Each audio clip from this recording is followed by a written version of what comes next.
Shalom.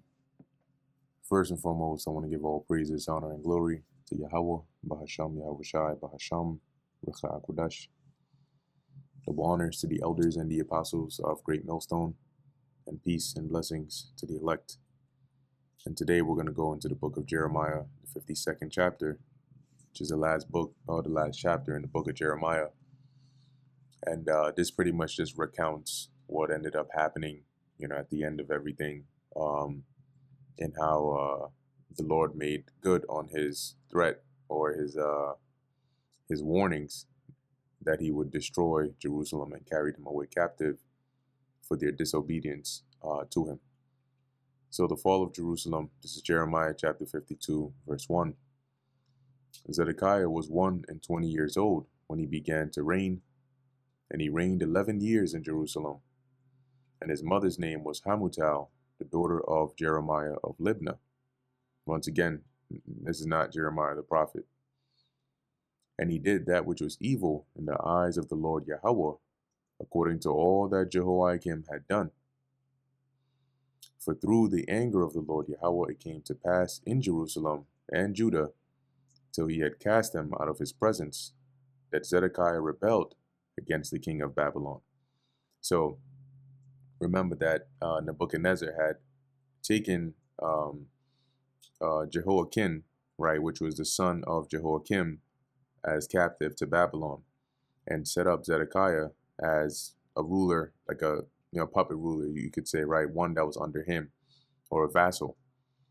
And so the Lord caused Zedekiah to rebel, right, against Nebuchadnezzar, eventually triggering that or warranting that siege, which led to the end of Judah. And it came to pass in the 9th year of his reign, of Zedekiah's reign, in the 10th month, in the 10th day of the month, that Nebuchadnezzar, king of Babylon, came, he and all his army, against Jerusalem, and pitched against it, and built forts against it round about. So they basically laid siege against Jerusalem, and were ready to take it. Okay, and I believe that lasted roughly around 2 years. So if we were to look up here, Zedekiah, or actually let's do siege of Jerusalem by Babylon. All right, so here they have it right around 588 BC, which would line up, give or take, with the reign of Zedekiah. Or was it his 9th year? Let's see, Zedekiah. Yeah, if he started in around 597, right, you go back 9 years, that's about, 586, which they have it here. Yeah, let me just make sure that math is correct, right? So from 597 down to 590, that's about 3 years, right? And then 587, right, would be about 6 years. Hold on, let's look this up. When was the 9th year of Zedekiah's reign? Oh, okay, 588. Got it. Yeah. So you could say the siege began right around then, 588. I don't know what my math was doing at that point, but the 9th year of Zedekiah's reign, being 588 to 586, would be the duration of the siege, which is when the Babylonian king Nebuchadnezzar began his siege of Jerusalem. His reign lasted from 597. This is Zedekiah, to 586. So the 9th year corresponds to the start of this major event that led to the city's destruction in his 11th year. And the Lord basically set him up to do that.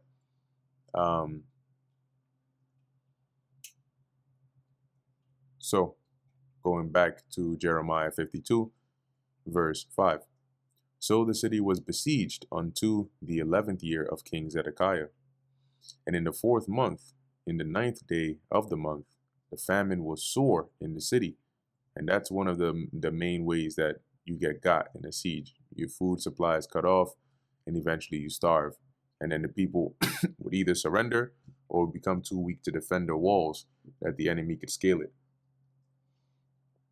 Because one of the main things when you have a fortress that makes it, you know, makes it so the enemy can't just break in on day one is because you have people on the walls that are shooting at them and basically preventing the soldiers from progressing further and further, right? So once those people are worn out, starved to death, and too weak to even fight, nobody's there to stop the invading army from now coming in and breaking through the walls with siege ramps or building, mounts to like scale the walls and so on. It says, so that there was no bread for the people of the land. Then the city was broken up, and all the men of war fled. See, so the Babylonians finally broke through, and the soldiers and so on of Judah ended up fleeing, and went forth out of the city by night by the way of the gate between the two walls, which was by the king's garden, and Zedekiah being among them. Now the Chaldeans were by the city round about, so they had surrounded the city, and they went by the way of the plain. This was Zedekiah and his army that were trying to flee. So he thought he could escape the judgment of the Lord. But the army of the Chaldeans pursued after the king and overtook Zedekiah in the plains of Jericho, and all his army was scattered from him. So they abandoned him, right? They fled. Then they took the king and carried him up onto the king of Babylon to Riblah in the land of Hamath, where he gave judgment upon him. And the king of Babylon slew the sons of Zedekiah. So Nebuchadnezzar, being over there and up there in Riblah, basically gave his judgment concerning what should be done to Zedekiah, and the order was to slay his sons before him. So, and then it says here, he slew also the princes of Judah in Riblah, right? So those that were, remember these princes that were mentioned as we were going through the book of Jeremiah, some that had caused them to be put into the dungeon and so on and so forth, well, they were also slain. Then he put out the eyes of Zedekiah, and the king of Babylon bound him in chains. So the last thing Zedekiah saw before his eyes were taken out by the, plucked or whatever, they just became, they took away his ability to see, right?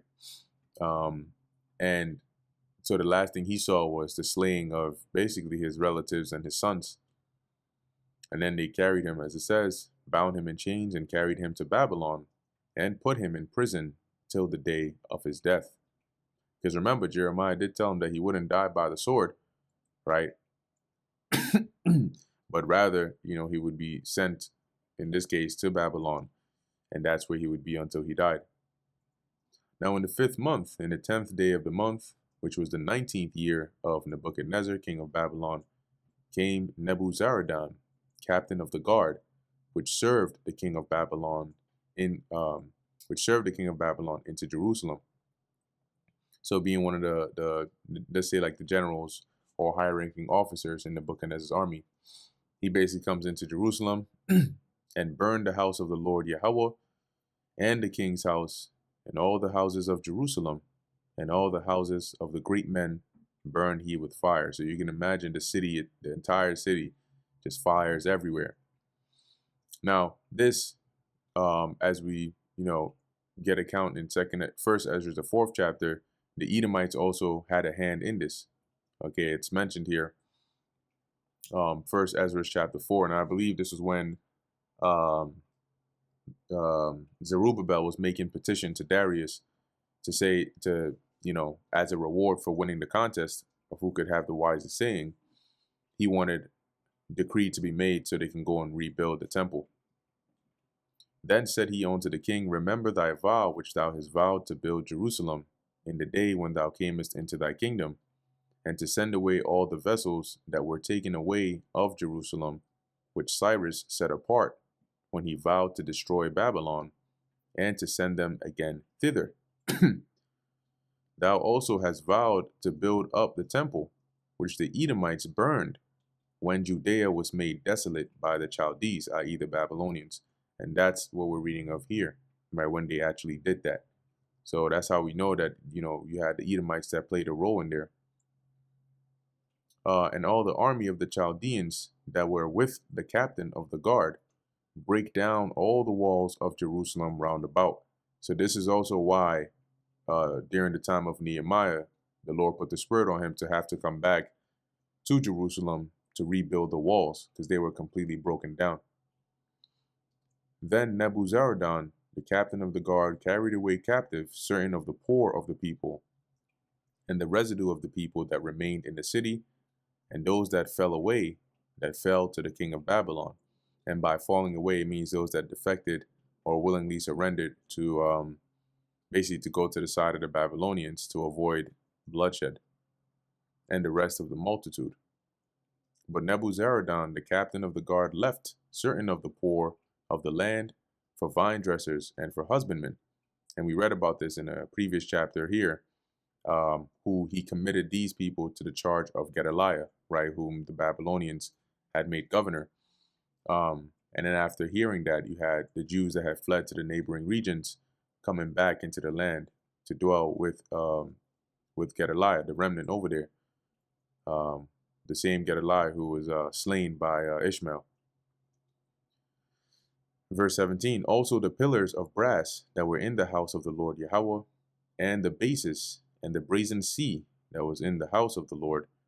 And that brazen sea was, you think of it just like, it was a large basin of water, right, that was built by King Solomon, right? So if we look up here, the Temple of Solomon, which really is the temple built by Solomon, but this is what it's referring to, right? This is the brazen sea. Okay, it's just, it was holding water in it, but it was built on top of, this was the design of it, let me just say that. So they broke up all the valuable things. They broke this up because it's too heavy to carry by itself, and then they took it with them. So as it says, the Chaldeans break and carried all the brass of them to Babylon, the cauldrons also, and the shovels, and the snuffers, and the bowls, and the spoons, and all the vessels of brass wherewith they ministered took they away. So the pots, the shovels, the little things they used to put out the fire, right? It kind of looks like a ladle, and the bowls, the spoons, all of it they took. And the basins, and the fire pans, and the bowls, and the cauldrons, and the candlesticks, and the spoons, and the cups, that which was of gold in gold, and that which was of silver in silver, took the captain of the guard away, because to them it was treasures. It was like, oh shoot, like this is valuable stuff. Why would we just leave this here? The two pillars, one sea, and 12 brazen bowls that were under the bases, which King Solomon had made in the house of the Lord Yahweh. The brass of all these vessels was without weight, so it was too heavy to even measure or weigh. And this is referring to, once again, right, like the different pillars. These are the bowls, the brazen bowls that were under the sea, or this giant basin over here. And concerning the pillars, the height of one pillar was 18 cubits, and a fillet of 12 cubits did compass it. And that was like a measurement of the circumference round about the pillars. And the thickness thereof was 4 fingers. It was hollow. So these are just the measurements of it. And the chapiter of brass was upon it. This is what a chapiter looks like. Actually, let me just type it in here. So this part right here, as it says, chapiter is an archaic term for the capital of a column, the uppermost part of a pillar. So you can see this high part right there. As it says here, the chapiter of brass was upon it, and the height of one chapiter was 5 cubits, with network and pomegranates upon the chapiters round about, all of brass, meaning the designs. The second pillar also, and the pomegranates were like unto these. So they had similar designs for both pillars. And there were 96 pomegranates on a side, and all the pomegranates upon the network were 100 round about. Right. Once again, this was how it was designed. You know, the pillars and the chapiters of it. And the captain of the guard took Seraiah, the chief priest, and Zephaniah, the second priest, and the 3 keepers of the door. He took also out of the city an eunuch, which had the charge of the men of war, and 7 men of them that were near the king's persons, i.e., like the king's, either his guards or his advisors, but they were close to the king, which were found in the city, and the principal scribe of the host, who mustered the people of the land, and 60 men of the people of the land, which is about 60, that were found in the midst of the city. So all those that were of, say, importance, right, or possibly a part of the king's court, they found them and took them to Nebuchadnezzar. So in the NLT it says, and from among the people still hiding in the city, he took an officer who had been in charge of the Judean army, 7 of the king's personal advisors, the army commander's chief secretary, who was in charge of recruitment, and 60 other citizens. So Nebuzaradan, the captain of the guard, took them and brought them to the king of Babylon in Riblah, or to Riblah. And the king of Babylon, this is over there in Syria, right north, where I think it said Hamath. Yep, Hamath. And the king of Babylon smote them and put them to death in Riblah in the land of Hamath. Thus Judah was carried away captive out of his own land. Hence the fulfillment of what Jeremiah had been prophesying concerning what the Lord was about to do to them, which they didn't listen. This is the people whom Nebuchadnezzar carried away captive. In the 7th year, 3,000 Jews and 23. In the 18th year of Nebuchadnezzar, he carried away captive from Jerusalem 832 persons. So there were at different times, right, when the Babylonians or the Chaldeans came to Jerusalem and ended up taking away captives. I believe the first go around is where you involved Daniel, and the second one with Jeconiah and the carpenters of the land. And I think Ezekiel might have been in that second exile. And then you had the one after that. Okay, so there were a series of them in which they took certain Israelites captive to the land before the final decimation of Jerusalem, where they carried the remaining of them. So it says here, in the 18th year of Nebuchadnezzar, he carried away captive from Jerusalem 832 persons. That's 832. And in the 23rd year, the 23rd year of Nebuchadnezzar, Nebuzaradan, the captain of the guard, carried away captive of the Jews 745 persons. All the persons were 4,600. So in total, the Jews that were taken captive to Babylon were 4,600. And it came to pass in the 37th year of the captivity of Jehoiakim, king of Judah, right, the one that was taken captive to Babylon. And the name sounds similar, but this was the son of Jehoiakim. In the 12th month, in the 5th, or on the 25th day of the month. Now, keep in mind, this man, it is from his, like, continuing through his line. It's where you have, like, that royal line that leads up to Yahushai. So there's a reason why the Lord had him sent to Babylon to be preserved during this time, because it was needful that his lineage continue on to fulfill prophecy. It says here, in the 25th day of the month, that evil Merodach, in the secular history, is known as Amel Marduk, and we'll take a look at him in a second.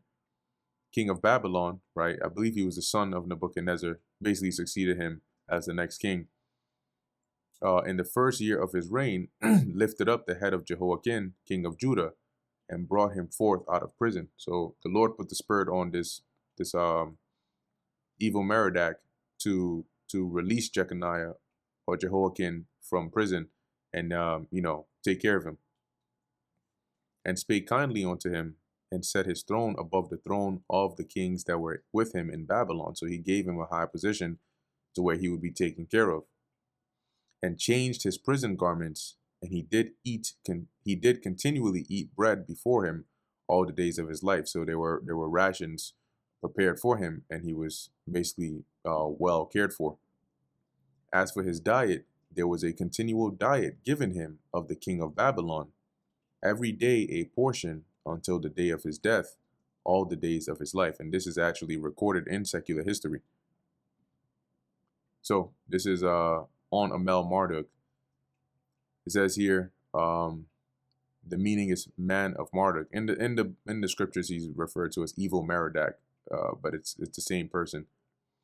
Also known as Awil Marduk, or in the biblical rendition of his name, evil Merodach, was the third emperor of the Neo-Babylonian Empire, ruling from 562 BC until his overthrow and murder in 560 BC.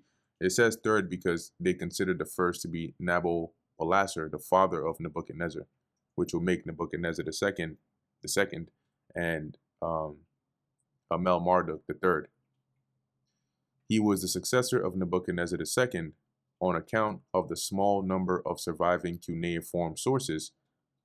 Little is known of Amel Marduk's reign and actions as king.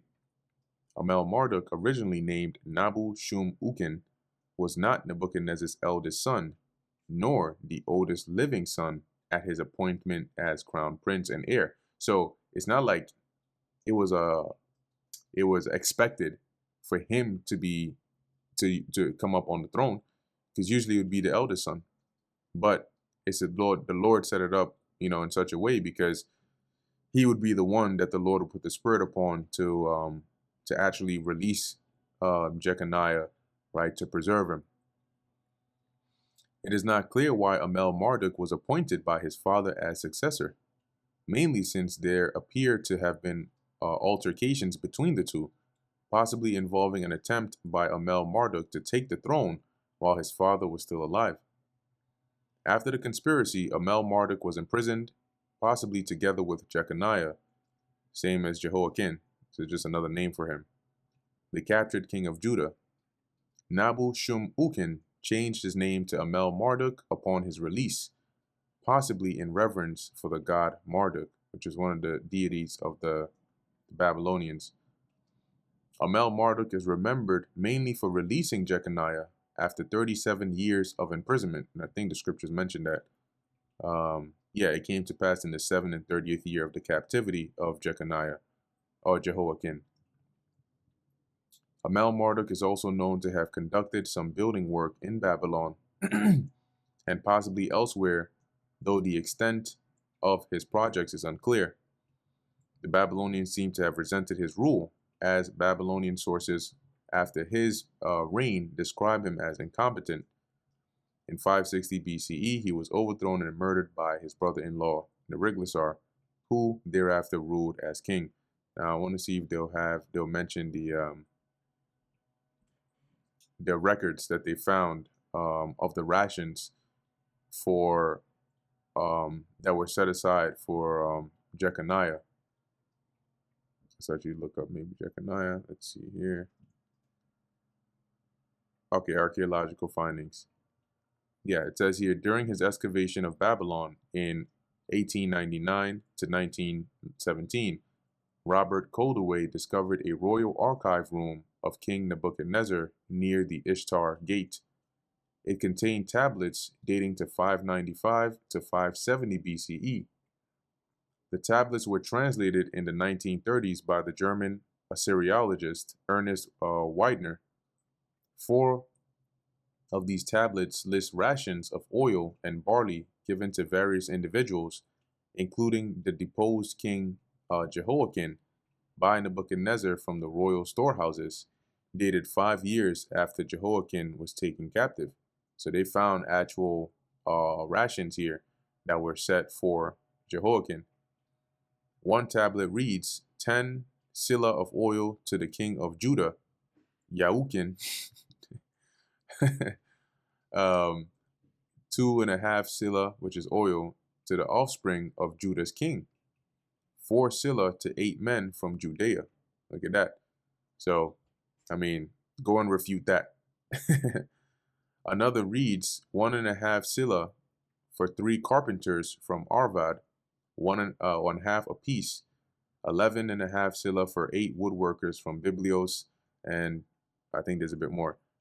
Let me see. Okay, Greek craftsman, carpenter,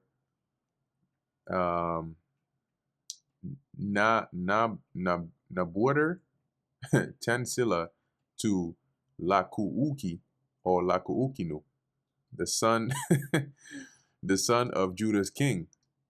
2.5 sila for the 5 sons of the Judean king. See, so there you go, right? Those are the records and the rations that they found for those that were in over there in Babylon. And that brings us to the end of Jeremiah, the 52nd chapter, and also the end of the book of Jeremiah. So, Lord willing, you were edified. In closing, I want to give all praises, honor, and glory to Yahweh, Bahasham, Yahushai, Bahasham, Rachak, Wadash. And until next time, Shalom.